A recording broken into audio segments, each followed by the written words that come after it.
એને ઇન્સ્ટા બંધ કર્યું છે ને યુટ્યુબ ચાલુ કર્યું છે. શું કરવું એનું મારે?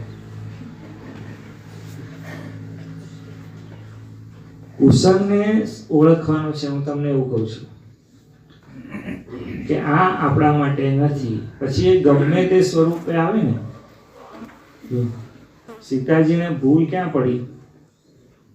સીતાજી તો પરમ સત્સંગી છે ને, પરમ સત્સંગી છે અને બધું જાણતા સ્વામીજી, અને ધર્મ રાખવા માટે રાવણને ભિક્ષા આપી ને.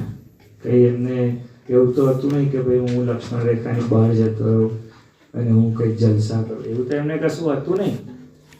પણ એ જે દૈત્ય સાધુ સ્વરૂપે આવ્યો ને એને ઓળખી શક્યા નહીં. એટલે કુસંગ છે ને સ્વામીજી, આપણી સામે આવે ત્યારે આપણે એને ઓળખવો પડે કે આ પણ કુસંગ છે, આ પણ કુસંગ છે. એ જ્યારે સ્વરૂપ બદલીને આવે ને અને આપણે જો એને ઓળખીએ નહીં ને તો આપણને ભૂલ પડી જાય. 50 વર્ષ પહેલા કોઈ મોબાઈલની વાત કરતું નહીં, કરતું કોઈ દિવસ કથામાં મોબાઈલ ઉપર કથા આવે નથી આવતી.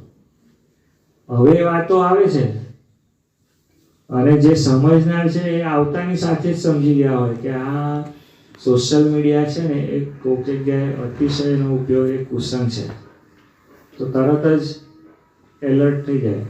અને આપણે 10-15 વર્ષ એની અંદર બગાડ્યા પછી આપણને ખબર પડે કે અરે આ તો ભૂલ છે. કુસંગને આપણે ગમે તે સ્વરૂપ લઈને આવતો હોય આપણે બરોબર ઓળખવાનું છે. પણ એવું થાય કે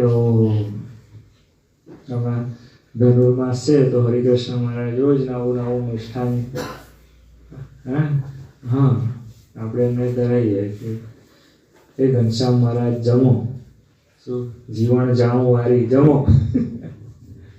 અને પછી આપણને એવું થાય કે લાવો પ્રસાદ. જમવા બેઠા હોય અરે જમાડતા પહેલા જ એવું થાય લાવો પ્રસાદ.